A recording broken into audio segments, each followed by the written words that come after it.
Cette semaine a été beaucoup trop longue. Entre les péripéties au boulot avec Griffin et même du côté de Noah, j'avais besoin d'une minute pour souffler. Et apparemment, quand Brittany, mon amie la plus célèbre et la plus riche, est stressée, elle privatise un spa. Rien que ça. C'est donc ce qu'elle a fait pour moi. Passer une journée entière à se faire bichonner, évidemment, Naël était de la partie. Et j'ai invité Eve aussi. Depuis le temps que je veux qu'ils se rencontrent tous les trois. Puis elle m'en aurait voulu si je ne l'avais pas invité. Exactement comme mon frère qui me boude en ce moment. Mais bon, si ce n'est que lui, j'ai l'habitude. Cette journée tombait à point nommé, je dois dire, vu les récents événements. J'ai rencontré la famille de Griffin ce mercredi. Et ouais, on est sur ce niveau de stress, oui. On avait profité d'une petite après-midi de libre pour aller se promener au parc, dans une ville voisine bien sûr, toujours dans l'optique de ne pas croiser Noah car non, je ne lui ai toujours pas dit. Passer du temps avec Griffin est toujours aussi agréable. Qui plus est, l'ambiance dans le parc était relativement calme, jusqu'à ce qu'un certain Jeff vienne à notre rencontre. J'ai très vite compris que c'était un membre de la famille de Griffin. En fait, il n'y avait aucun doute possible vu la ressemblance. L'homme était là avec sa femme, Audrey, avec qui je me suis tout de suite bien entendue. J'ai alors appris que la maison familiale des Rousseau se trouvait dans cette ville. Connaissant Griffin, il a dû penser que la ville était si vaste que jamais on ne pourrait se rencontrer. Mais voilà, c'est chose faite. Et en un rien de temps, toute la famille était au courant.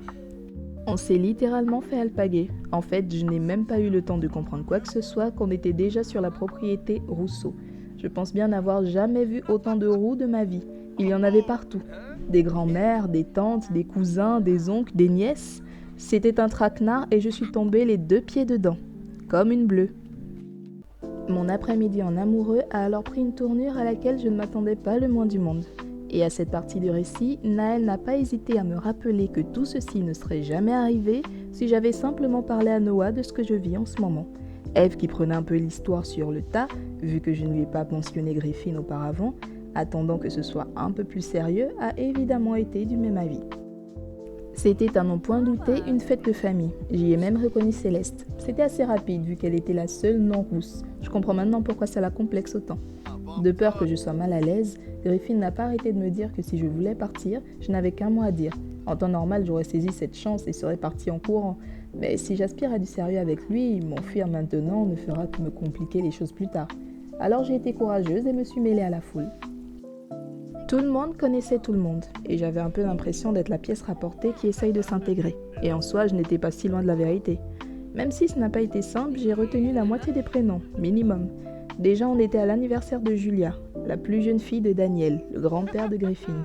Jusque-là, c'était facile. Mais quand on m'a présenté Victoria à sa cousine issue Germain, c'est clairement parti en vrille. C'est donc la fille de Valentin, qui n'est autre que le cousin germain de Clémence, la mère de Griffin, et Gérard, le père de Céleste. Donc le fils d'Audrey et de Jeff. Jeff étant le petit frère de Daniel, le grand-père de Griffin, encore une fois. Ouais, c'était sportif.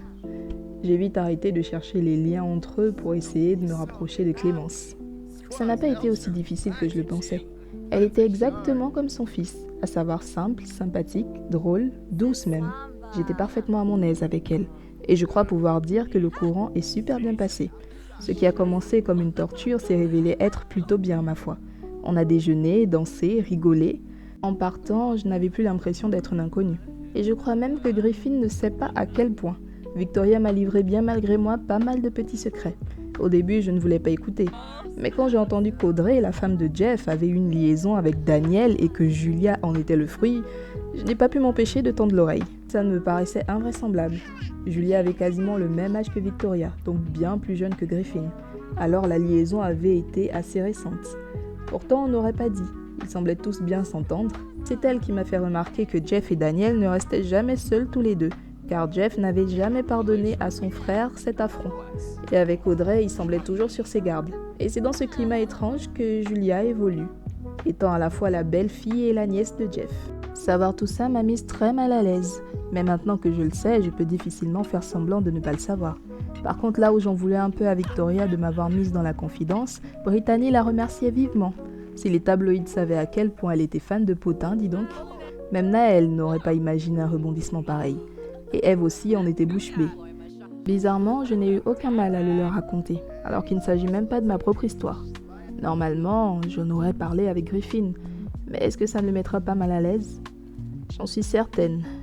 Mon groupe de commères ne le dira à personne, et de toute façon, j'avais besoin que ça sorte. C'est comme cette histoire avec Noah. Bien vrai qu'on s'entend super bien, elle et moi en ce moment.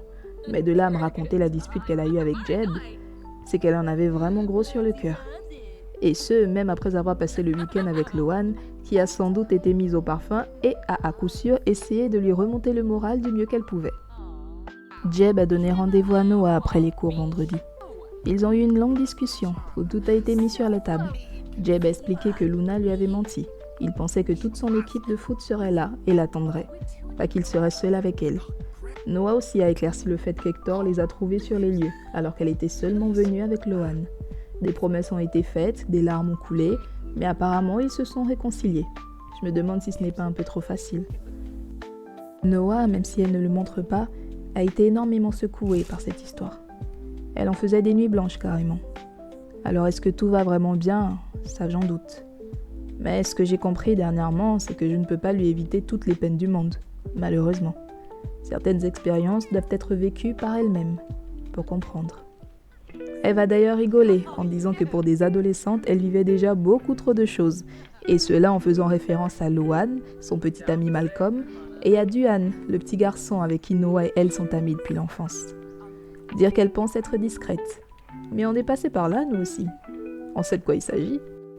Avec tout ça, j'avais vraiment besoin d'un break. Je ne remercierai jamais assez Brittany de m'avoir fait découvrir les joies du spa entre amis. J'espère que la prochaine fois, ce ne sera pas à cause d'une tempête émotionnelle ou d'une autre crise du genre. Je devrais peut-être me permettre de petites séances de bien-être comme ça, au moins une fois par mois. J'avais oublié à quel point être en couple pouvait être aussi épuisant que gratifiant.